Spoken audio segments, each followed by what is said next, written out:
नमस्कार साथियों, Mahesh Taneja Indian and world history YouTube channel पर एक बार फिर आपका स्वागत है। हम बात कर रहे थे धर्म सुधार आंदोलन की और उसी में तीसरी वीडियो के साथ आपके सामने उपस्थित हैं। धर्म सुधार आंदोलन ईसाईयत में आ गई कुछ खामियों को या रोमन कैथोलिक चर्च में आई कुछ खामियों को दूर करने के लिए एक ऐसा आंदोलन जिसके फलस्वरूप चर्च की जो परिस्थितियां हैं उसको बेहतर करने का प्रयास किया जाएगा, धर्म के जो सिद्धांत हैं उनको व्यवस्थित करने का प्रयास किया गया और इसी के साथ जो बाइबल के मूल सिद्धांत हैं उनको लागू करने की एक भरसक कोशिश की गई। और रोमन कैथोलिक चर्च के विरोध में जो ये बड़ा आंदोलन विकसित हुआ, जो एक धर्म विकसित हुआ, उसे प्रोटेस्टेंट धर्म के नाम से जाना गया। लास्ट वीडियो में हमने बात की थी कि मार्टिन लूथर से पहले बहुत सारे ऐसे धर्म सुधारक हुए जिन्होंने बहुत सारी ऐसी कंडीशंस रखी चर्च के सामने सुधारात्मक और काफ़ी चेंजेस करने का प्रयास किया, लोगों को जागरूक करने का प्रयास किया, परंतु उन सभी धर्म सुधारकों को कहीं ना कहीं चर्च की प्रताड़ना का सामना करना पड़ा और वो अपने उद्देश्य में पूर्णतः सफल नहीं हो पाए। ऐसी परिस्थितियों के बीच में पाप मोचन पत्र का कंसेप्ट आया और पाप मोचन पत्र का जो संकल्प था जिसे हम इंडलजेंस के नाम से जानते हैं, इंडलजेंस, पाप मोचन पत्र की जो कंसेप्ट निकल कर आई लियो दशम के समय में, पोप लियो 10 थे, उन्होंने टेटजेल के माध्यम से मार्टिन लूथर जो धर्मशास्त्र के प्रोफेसर थे उनके माध्यम से पाप मोचन पत्र बेचने का जो एक प्रस्ताव रखा, वहाँ पर मार्टिन लूथर का प्रथम विरोध हमें देखने को मिला और वहीं से प्रोटेस्टेंट की नींव स्वीकार की जाती है कि एक नया धर्म रोमन कैथोलिक धर्म के विरोध में उठ खड़ा हुआ। तो हम बात करने वाले हैं आज की इस वीडियो में मार्टिन लूथर के संघर्ष की। मार्टिन लूथर एक सामान्य किसान परिवार से संबंधित थे और उनका जन्म हुआ 1483 में। आपको ध्यान रखना है 1483 में मार्टिन लूथर का जन्म हुआ और कहाँ पर हुआ? सैक्सनी प्रांत है, जर्मन प्रांत था सैक्सनी, और उसके अंदर एक गांव था इस्लीडेन। अब किसान पिता थे तो वो चाहते थे कि कहीं अच्छी योग्यता धारण करा के वकील बनाया जाए बेटे को, तो उन्हें कहीं विधि से संबंधित ज्ञान प्रदान किया गया और इसी के आधार पर वो धर्मशास्त्र के प्रोफेसर बने। ध्यान रखना है, मार्टिन लूथर धर्मशास्त्र के प्रोफेसर बने और कहाँ पर बने? विटनबर्ग में बने, जो सैक्सनी के अंतर्गत ही आता था। धर्मशास्त्र के प्रोफेसर के तौर पर मार्टिन लूथर ने 1511 में रोम की यात्रा की और रोम की यात्रा करने पर उनको काफ़ी दुख हुआ। उनको ऐसा लगा कि जो धर्म का वास्तविक स्वरूप है वो कहीं ना कहीं चर्च की जो परिस्थितियां हैं उससे बिल्कुल अलग है। कैसे अलग है? कुछ बातें जो मार्टिन लूथर के विरोध का मूल कारण बनेंगी वो यहाँ पर हम एक बार डिस्कस करें कि क्या समस्याएं हैं मार्टिन लूथर को धर्म के इस स्वरूप में जो उस समय स्थापित था। पहली प्रॉब्लम ये थी कि जो पादरी थे, पोप थे, उनका जीवन कैसा था? विलासितापूर्ण था। दूसरी बात ये कि जो पादरी और चर्च के प्रमुख हुआ करते थे वो अविवाहित रहते थे और अविवाहित रहने से आपत्ति नहीं है, संन्यास धारण करने से आपत्ति नहीं है, आपत्ति है उनके अनैतिक संबंधों से। बहुत सारे पोप और पादरी ऐसे हुए जिनकी अवैधानिक संतानें हैं और उनके एक से ज़्यादा महिलाओं के साथ इस तरह के संबंध हैं और ये जो स्थिति है ये कहीं ना कहीं धर्म को यूं कहिए डुबोने वाली स्थिति है, धर्म को पतन की ओर ले जाने वाली स्थिति है।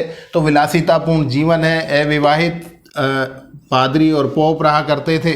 इसके अलावा क्या है कि लोगों पर बहुत सारे टैक्सेस लगाए जाते थे और इन टैक्सेस का भी विरोध है क्योंकि आप आम जनता से पैसा इकट्ठा कर रहे हैं धर्म के नाम पर और उसका उपयोग सही नहीं कर रहे हैं। और यहाँ पर वो बात फिर दोहराई जाएगी कि ईसा मसीह कहते हैं कि जो अमीर व्यक्ति है उसका स्वर्ग में जाना संभव नहीं है, और यहाँ पर जब खुद ही ये पादरी पोप जो हैं ये सारे अमीर हैं तो क्या ये स्वर्ग को प्राप्त करेंगे? और जब ये स्वयं स्वर्ग को प्राप्त नहीं करेंगे तो क्या किसी और को स्वर्ग दिला पाएंगे?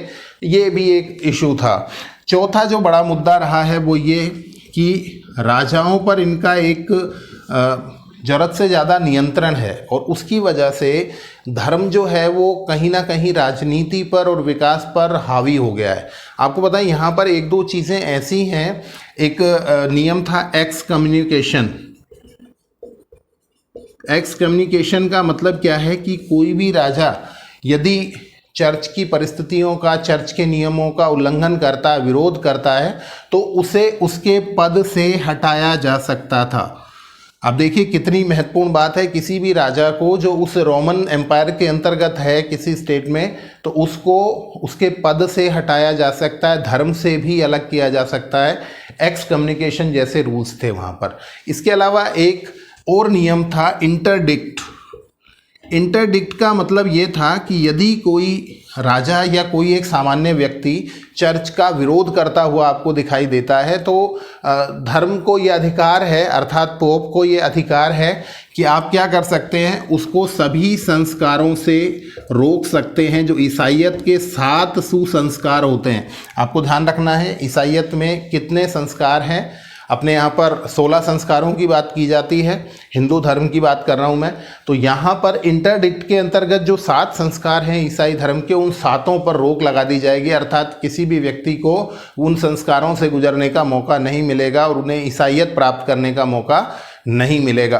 तो ये इस तरह के टफ रूल्स लगा दिए गए और राजाओं को पूरा कंट्रोल में कर रखा है। राजा को पद से हटाया जा सकता है। इसका मतलब पूरा का पूरा जो शासन प्रशासन है, पूरा का पूरा जो कंट्रोलिंग है, वो किसके हाथ में है?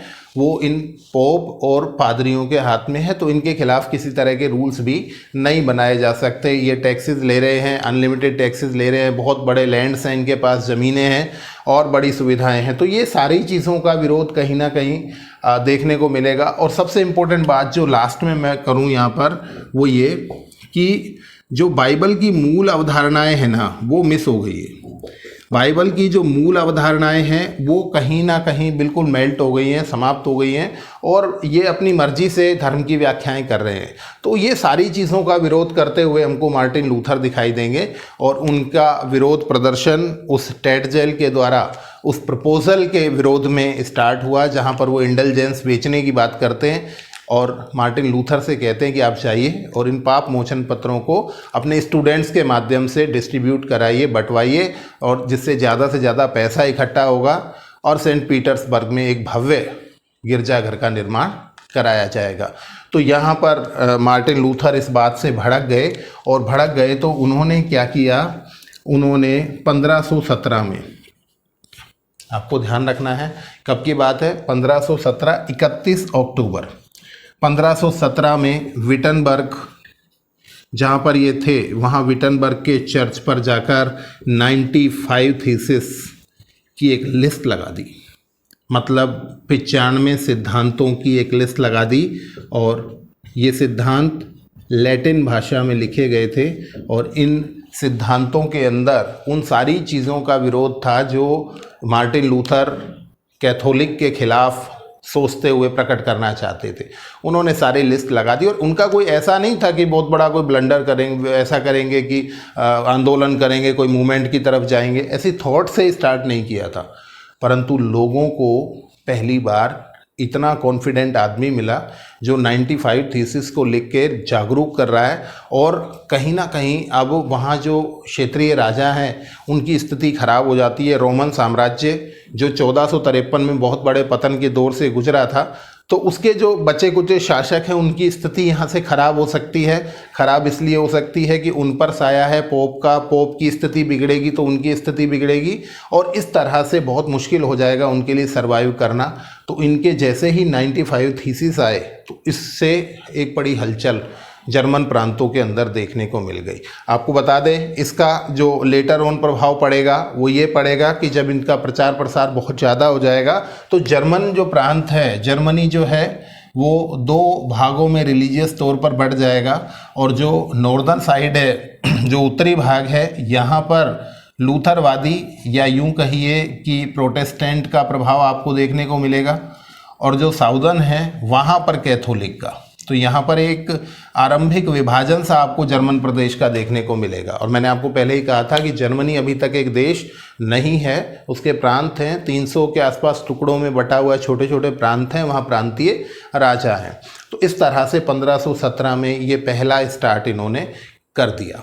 अब यहाँ पर जैसे ही इन्होंने ऐसा किया तो इसके साथ इन्होंने एक समर्थन जुटाने की कोशिश की। बहुत इंपॉर्टेंट बात है कि इन्होंने समर्थन जुटाने की कोशिश की। किससे? एक तो ये समर्थन चाहते हैं राजाओं से समर्थन चाहते हैं, और दूसरा ये समर्थन चाहते हैं सामंतों से। यहाँ पर मैं यूरोप की उस समय की परिस्थितियों को डिस्कस कर लूँ तो मोटे तौर पर 4 वर्ग आपको देखने को मिलेंगे। एक तो धार्मिक वर्ग जहाँ पर पादरी होंगे, दूसरे राजा होंगे, राजा से ही अटैच तीसरा वर्ग होगा सामंत का, और चौथा सामान्य जनता का।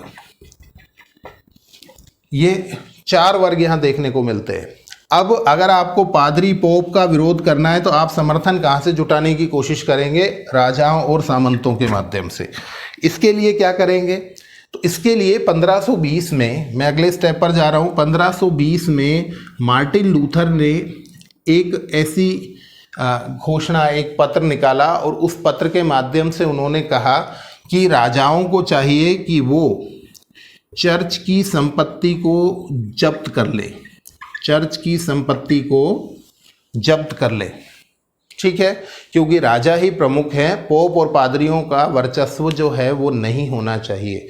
अब निश्चित रूप से राजाओं को पहली बार एक मोटिवेशन मिल रहा है कि आप सर्वोच्च हैं, आप पोप और पादरी से ऊंचे हैं, और कहीं ना कहीं आपको इनकी राजाओं को चर्च की संपत्ति हड़पने का अधिकार दिया जा रहा है। कहीं ना कहीं एक बात चली है, और उस बात से राजा कहीं ना कहीं प्रोटेस्टेंट के समर्थन में जा सकते हैं, लूथर के समर्थन में जा सकते हैं। अब यहाँ पर जो ये बात इन्होंने की, इसी के साथ इन्होंने क्या किया कि एक किसान विद्रोह हुआ, और उस किसान विद्रोह में इन्होंने किसानों के स्थान पर सामंतों का समर्थन किया। और उसका जो सीधा सीधा उद्देश्य है वो ये कि सामंत भी इनके यदि पक्ष में आ जाएंगे तो निश्चित रूप से पादरी जो है उनका विरोध किया जा सकता है और चर्च पर कंट्रोलिंग की जा सकती है। तो इस तरह की इन्होंने घोषणा की, और जैसे ही इनकी ये घोषणा आई तो इसने मामला और गंभीर कर दिया, और इसीलिए यहाँ पर एक पेपल बुल जारी किया गया, पेपल बुल जारी किया गया। और इस पेपल बुल के द्वारा धार्मिक रूप से एक पेपल बुल जारी किया गया वहाँ पर। और पेपल बुल का मतलब क्या था? Catholic bull. ठीक है, बैल एक तरह से।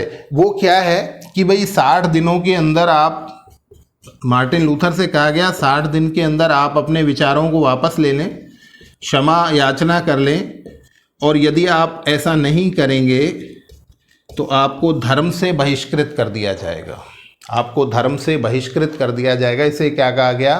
पेपल बुल कहा गया। ये भी 1520 में आया। और मार्टिन लूथर इन छोटी मोटी चीज़ों से घबराने वाले थे नहीं। पहले इनके विचार बड़े उदार थे, बड़े शांतिपूर्ण तरीके से चलने वाले थे, परंतु जब इन्हें भड़का दिया गया ज़्यादा तो इन्होंने अब विरोध करने की बिल्कुल ठान ली। और इन्होंने विटनबर्ग में इस पेपल बुल को, अर्थात उस कागज़ के टुकड़े को जिस पर धर्म के बहिष्कार की घोषणा की गई थी, वहाँ पर कि लूथर को धर्म से बहिष्कृत कर दिया जाएगा, इन्होंने उस पेपल बुल, उस कागज़ को जला दिया सरेआम। और जब जला दिया तो निश्चित रूप से इन्होंने न केवल चर्च का अपमान कर दिया, न केवल पोप का अपमान कर दिया, बल्कि इतने बड़े रोमन एम्पायर से दुश्मनी ले ली। ये कोई छोटा विषय नहीं है कि आप पूरे के पूरे रोमन साम्राज्य में अगर ईसाइयत चल रही है और आप उसके खिलाफ खड़े हो जाएंगे और वहाँ आप चेंज करने की बात करेंगे। तो यहाँ पर बहुत बड़ा मुद्दा रहा 1520 के अंदर, और इन्होंने पेपल बुल को फाड़ दिया। अब क्या होता है, नेक्स्ट स्टेप पर जब हम जाते हैं तो अब राजा जो हैं वो पोप के दबाव में है। और इस दबाव को आप इस तरह से महसूस कर सकते हैं कि 1521 में वर्म्स की घोषणा की गई। वर्म्स एक स्थान है, वहाँ पर एक घोषणा की गई, उस समय जो रोमन शासक थे उसके द्वारा की गई, जिनका नाम था चार्ल्स फिफ्थ। आपको ध्यान रखना है कि यहाँ पर चार्ल्स फिफ्थ जो हैं वो समकालीन थे, और लियो 10th जो थे वो पोप थे। राजा जो हैं वो चार्ल्स फिफ्थ थे, और जो पोप थे उस समय मार्टिन लूथर के समकालीन वो थे लियो 10th, जिन्होंने पापमोचन पत्र बेचने की बात की थी। तो वंश की घोषणा की गई चार्ल्स फिफ्थ के द्वारा, और इसमें यह कहा गया कि अब मार्टिन लूथर को देश के कानून से भी बहिष्कृत किया जाता है। देश के कानून से भी बहिष्कृत किया जाता है किसको? मार्टिन लूथर को। हालांकि ये चीज़ बहुत ज़्यादा लागू नहीं हो पाई क्योंकि बहुत लोगों का समर्थन मिल चुका था। छोटे छोटे राजा जो हैं वो लूथर के समर्थन में थे और उनको लगता था कि जो धर्म की बेवजह की पाबंदियां हैं उनसे मुक्ति मिलनी चाहिए। और बहुत ज़्यादा कुछ हुआ नहीं इसके बाद भी। और 1522 में मार्टिन लूथर ने क्या किया? बाइबल, मैंने आपको यहाँ पर कहा था कि बाइबल जो है उसकी मूल जो स्ट्रक्चर है उसको लोग फॉलो नहीं कर रहे हैं, तो यहाँ बाइबल का जर्मन भाषा में अनुवाद किया गया। बाइबल का, जिसे हम इंजील के नाम से जानते हैं, हमने बताया था कि ये बेसिकली हिब्रू भाषा में लिखी गई थी, तो यहाँ पर इसका जर्मन भाषा में अनुवाद किया गया। किसके द्वारा? मार्टिन लूथर के द्वारा। आपको ये पता होना चाहिए कि बाइबल जो है उसको पहले हम ओल्ड टेस्टामेंट के नाम से जानते हैं, ओल्ड टेस्टामेंट, फिर उसके बाद न्यू टेस्टामेंट, और ये है सेप्टेम्बर टेस्टामेंट। इन तीनों को हम समझ लें एक बार। ओल्ड टेस्टामेंट जो है वो ईसाई धर्म में जो प्रारंभिक पुस्तक है वो ओल्ड टेस्टामेंट कहलाती है, जिसमें ईसाइयत से पहले जो यहूदी हुए हैं, यहूदी पैगंबर आदि हुए हैं, उनके जो सिद्धांत हैं वो आपको देखने को मिलेंगे कहाँ पर? ओल्ड टेस्टामेंट में। उसके बाद दूसरा जो है जहाँ पे ईसा मसीह के सिद्धांत, ईसा मसीह की शिक्षाएं, उपदेश, जीवन, वो सारी बातचीत कहाँ मिलेगी आपको? न्यू टेस्टामेंट में। और अब जो सितंबर 1522 में प्रकाशित हुई जर्मन भाषा की बाइबल जो मार्टिन लूथर ने किया, वो सेप्टेम्बर टेस्टामेंट के नाम से जानी जाती है। ठीक है, तो आपसे पूछा जाए सेप्टेम्बर टेस्टामेंट क्या है, तो बाइबल का जर्मन भाषा में अनुवाद, और वो किसने किया? वो किया मार्टिन लूथर ने। चलें आगे बढ़ते हैं और देखते हैं और आगे की परिस्थितियां क्या बनती हैं। अब देखिए, इतना विरोध प्रदर्शन हुआ, इतना ज़्यादा दबाव मार्टिन लूथर पर डाला गया, तो उन्हें संरक्षण की ज़रूरत पड़ने वाली है। और सन में उन्हें सैक्सनी के राजा, सैक्सनी प्रांत के जो शासक थे फ्रेडरिक, इन्होंने समर्थन प्रदान किया, संरक्षण प्रदान किया। अगर ऐसा संरक्षण उन्हें नहीं मिलता तो उनके लिए बहुत मुश्किल हो जाता जीवित रहना भी। अब इस विरोध की परंपरा में जब विरोध लगातार जारी रहा तो धर्म सभाओं का आयोजन हुआ, डिस्कशन शुरू हुए कि जो चल रहा है वो सही है या नहीं है, कुछ चेंजेस की ज़रूरत है क्या, इतना विरोध हो रहा है तो कोई ना कोई बात ज़रूर है। तो यहाँ आपको बताएं, स्पीयर नामक जगह पर, स्पीयर नामक स्थान पर दो धर्म सभाओं का आयोजन हुआ, 1526 में और 1529 में। ठीक है, दूसरी धर्म सभा के अंदर ये डिस्कशन आया कि 3 सुसंस्कार ही पर्याप्त हैं। आपको बताएं, ईसाइयत में 7 संस्कारों की बात की जाती है, जैसे हिंदू धर्म में 16 संस्कारों की बात की जाती है। तो 7 कौन कौन से हैं एक बार हम देख लें। बपतिस्मा, या जिसे हम नामकरण कह सकते हैं, बालक का जन्म हुआ उसका नामकरण किया गया, इसे बोलते हैं बपतिस्मा। दूसरा कन्फर्मेशन, मतलब प्रमाणीकरण। ये प्रमाणीकरण किस चीज़ का है कि वो बालक जो है उसे ईसाई धर्म में स्वीकार किया गया है कि हाँ वो ईसाई ही रहेगा, तो इसका कन्फर्मेशन लगभग 3 साल की उम्र में किया जाता है। तीसरा जो है वो विवाह। चौथा प्रायश्चित।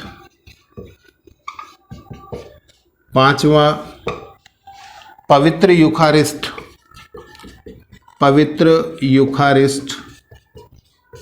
6ठा पवित्र यूखारिस्ट का मतलब प्रसाद होता है, जैसे मदिरा और मांस का या रोटी का जो प्रसाद वितरित किया जाता था तो वो पवित्र यूखारिस्ट कहलाता।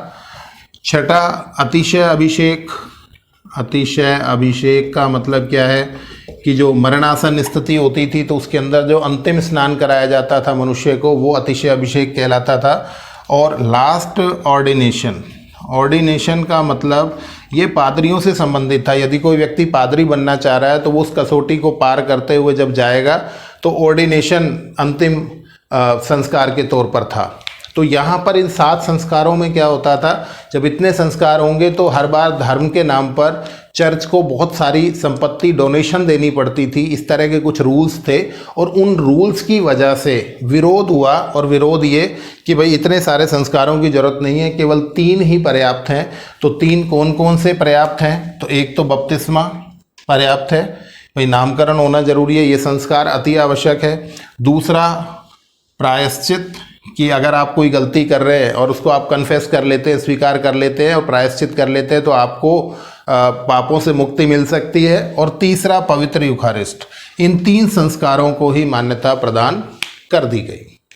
ठीक है, तो ये स्थिति यहाँ पर बनी। और अब 1529 में जब हम पहुँचते हैं तो यहाँ पर स्पीयर की इस दूसरी सभा के अंदर कहीं ना कहीं एक डिस्कशन बनता है और 19 अप्रैल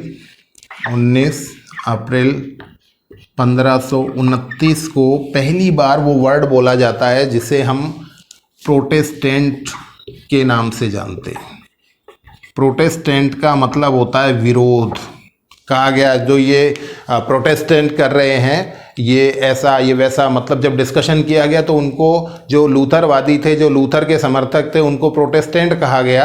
और यहीं से रोमन कैथोलिक के खिलाफ एक चर्च, एक धर्म की स्थिति बनी जिन्हें प्रोटेस्टेंट नाम दिया जाने लगा।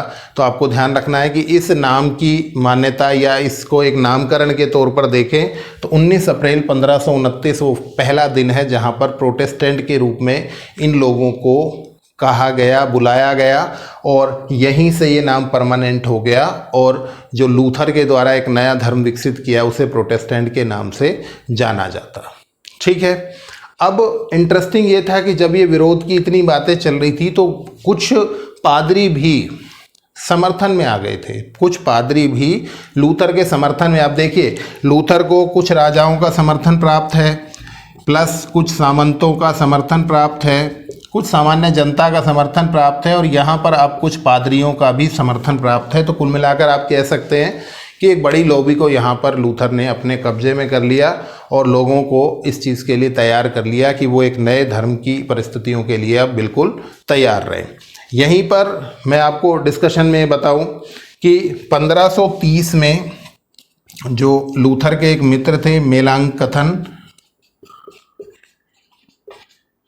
इन्होंने चार्ल्स फिफ्थ के सामने, चार्ल्स फिफ्थ राजा थे, आपको बता दिया, रोमन सम्राट थे। तो चार्ल्स फिफ्थ के सामने कुछ धार्मिक स्वीकृति के लिए रखा कि भाई हमें ये चीज़ों की स्वीकृति चाहिए।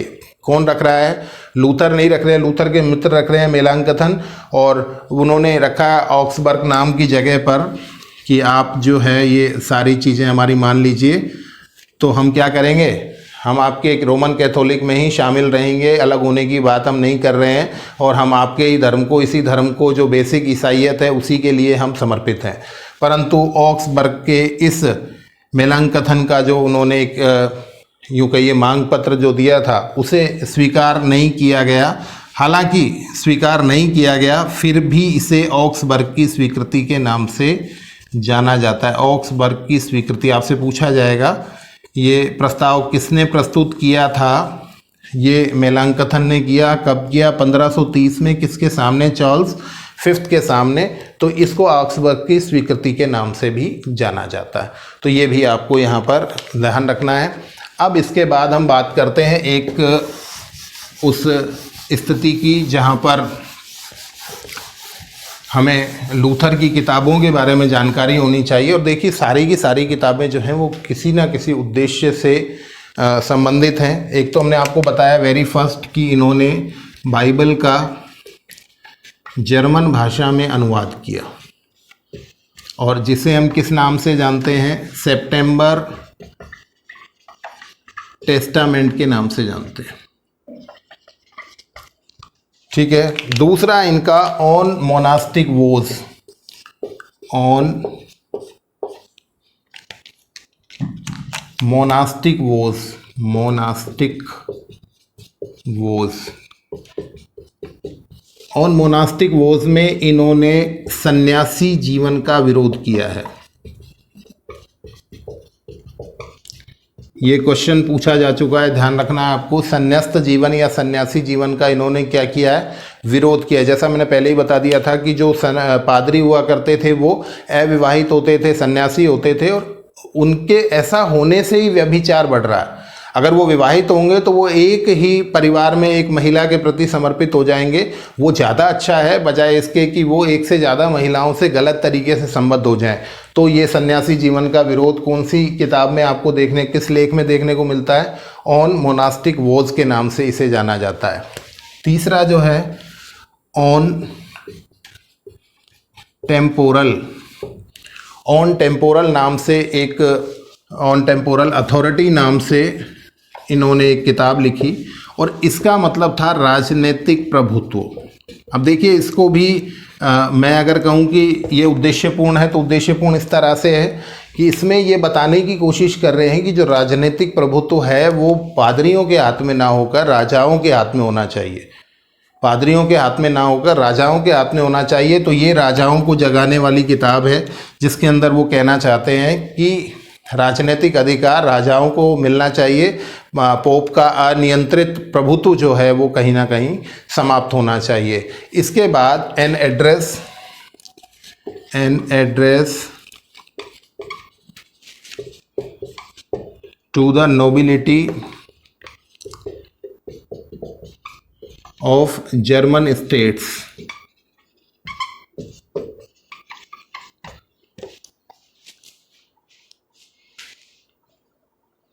N address to the nobility of German states या जर्मन नेशन। ये क्या है ये एक बार देख लें। ये सामंतों को एड्रेस किया है इन्होंने। किसके लिए लिखा है? कई बार एग्जाम में इस तरह के डेप्थ क्वेश्चन पूछता है कि सामंतों को एड्रेस करते हुए उनको जो लिखा है कि उनको जागरूक कर रहे हैं इस चीज़ के लिए कि संपत्ति उनकी है, चर्च की नहीं है, चर्च ने उनसे छीन लिए हैं अधिकार। तो उनको जगाने के लिए जो स्टेटमेंट लिखा गया या जो बुक लिखी गई वो किस नाम से जानी जाती है? तो वो है an address to the nobility of German states या जर्मन नेशन। ठीक है, तो यहाँ देखिए ये आप कहीं ना कहीं पादरियों के लिए लिख रहे हैं, ये आप राजाओं को जागरूक कर रहे हैं, यहाँ पर आप सामंतों से बातचीत कर रहे हैं इसके माध्यम से, और आप जनता से बात करेंगे। The freedom of the Christian man, the freedom of the Christian person,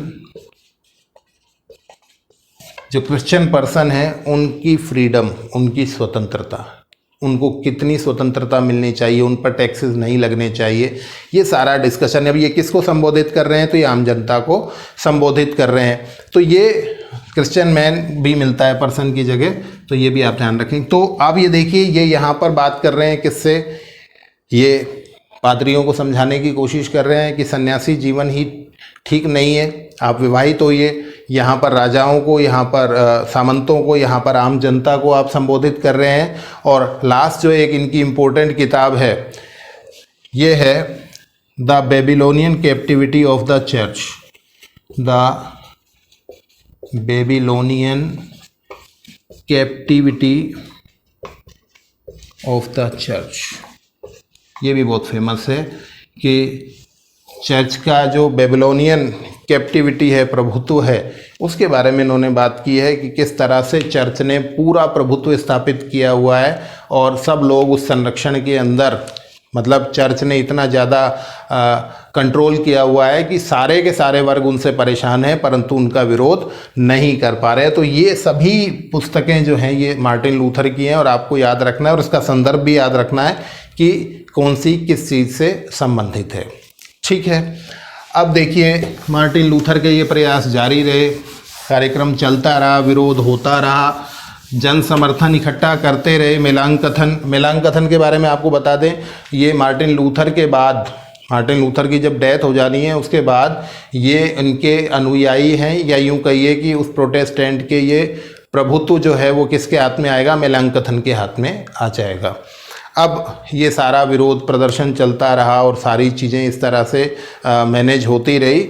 इसी दौरान क्या हुआ, 1546 में 1546 में मार्टिन लूथर की मृत्यु हो गई और मार्टिन लूथर की मृत्यु के साथ ही एक बार ये कमज़ोर पड़ने की संभावना थी कि ये विरोध कमज़ोर पड़ जाएगा, परंतु हुआ इसका उल्टा।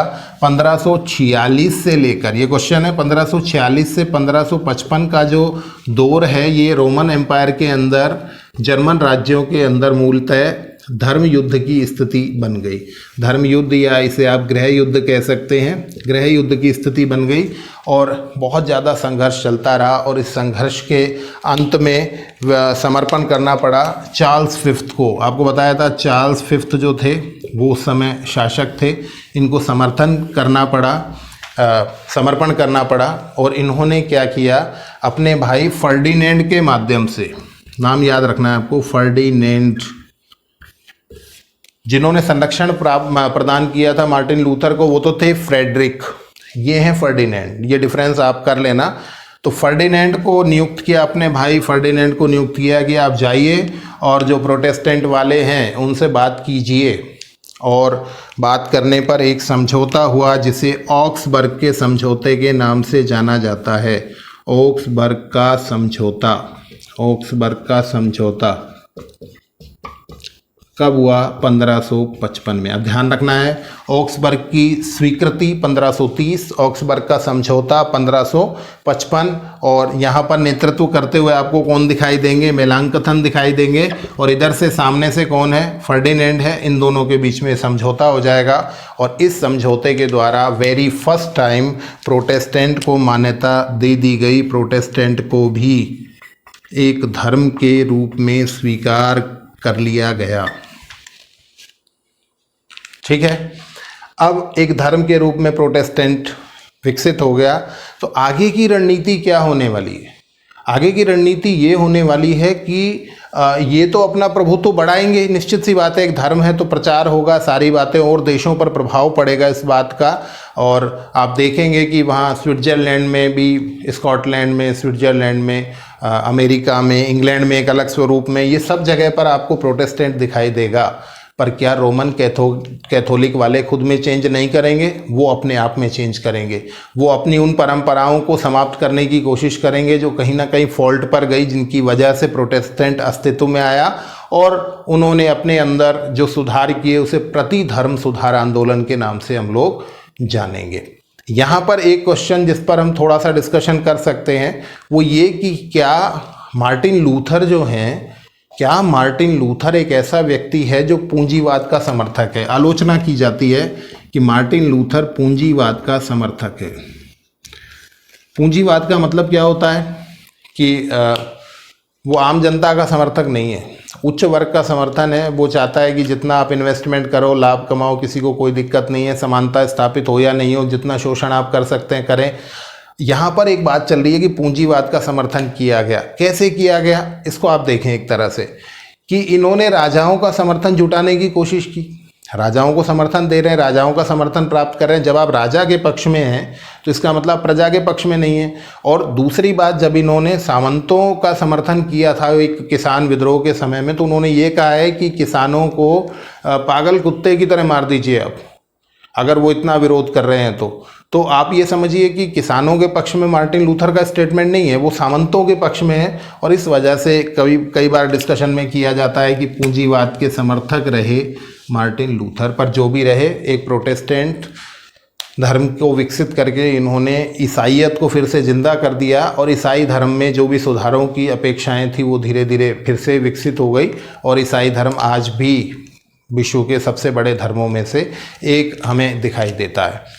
ठीक है, तो ये सारा संघर्ष मार्टिन लूथर का, जहाँ जान का खतरा भी था और जहाँ पर लोगों का विरोध भी था, परंतु उन्होंने ईसाईयत को एक नई दिशा प्रदान की। नेक्स्ट वीडियो में हम पढ़ेंगे इसके प्रचार प्रसार को, प्रति धर्म सुधार को, और उसके साथ धर्म सुधार आंदोलन को हम समाप्त करेंगे। आप लोग जुड़े रहिए Mahesh Taneja Indian and world history YouTube channel से। बहुत सारा धन्यवाद।